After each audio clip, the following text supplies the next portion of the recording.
Women Rights in Saudi Arabia by Lauren Finley. Women in Saudi Arabia still or have had a recent struggle with cultural rights to include dress code, marriage and divorce, driving rights, political rights, and educational rights. Culture. As many of us know, women across the world have suffered and fought for hundreds of thousands of years to have the same rights as men. Unfortunately, that fight in Saudi Arabia is still happening. Saudi Arabia rules under Islamic law, Sharia law, and Arab customs. Muslims believe and have for thousands of years that women must obey their husbands and are inferior to men in all areas of life. Dress code, the veiling of women.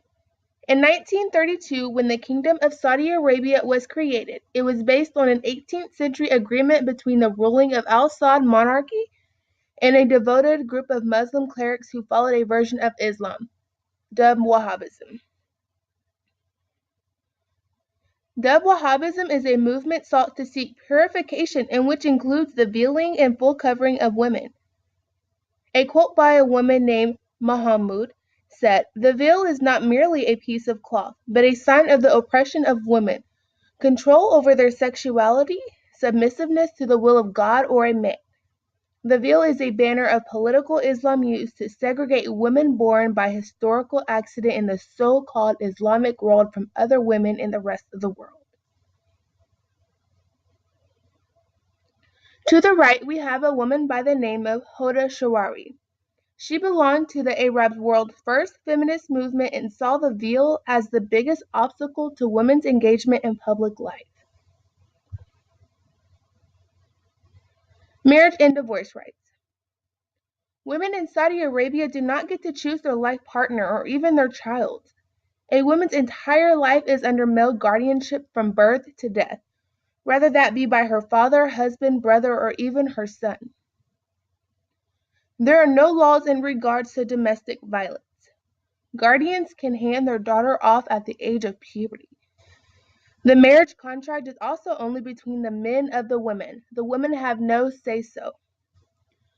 Prior to January of 2019, women were being divorced without their consent or knowledge.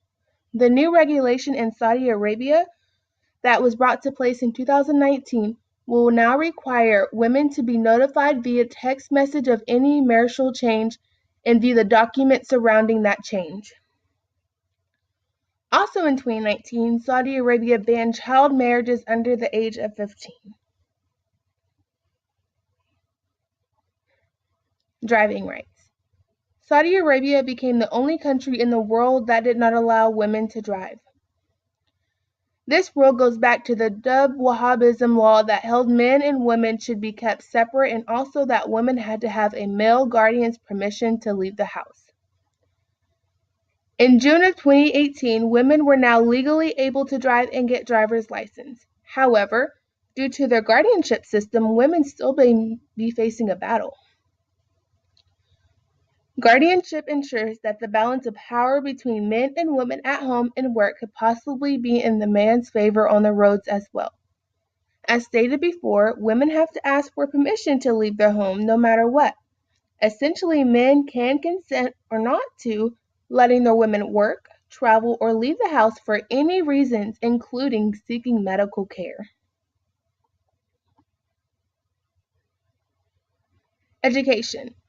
Up until 1956, women were not allowed to go to school. However, when they did get the privilege to go to school, they were segregated to an all-girls school with a girls' curriculum that was less challenging than the boys' school, and they still needed permission from their male guardian to attend. These obstacles did not stop them, and they continued to become educated and attend universities where allowed. Quote by Borgen.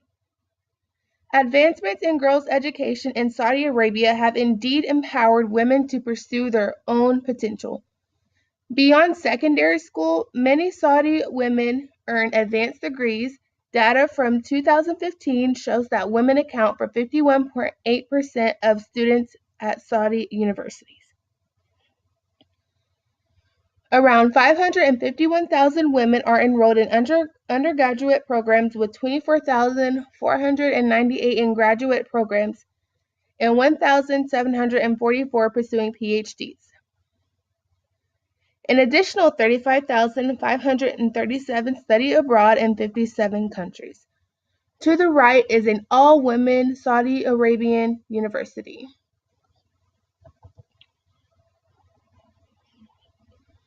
Political role.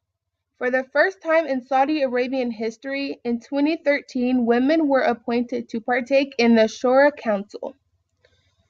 The Shura Council is a council that only consisted of an all-male body that drafted laws, debated major issues, and provided insight to the king.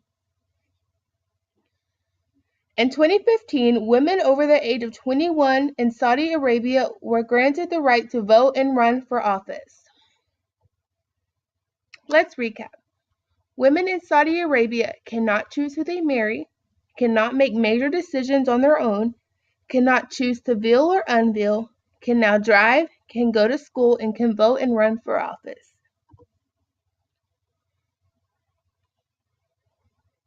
Thank you for watching my presentation.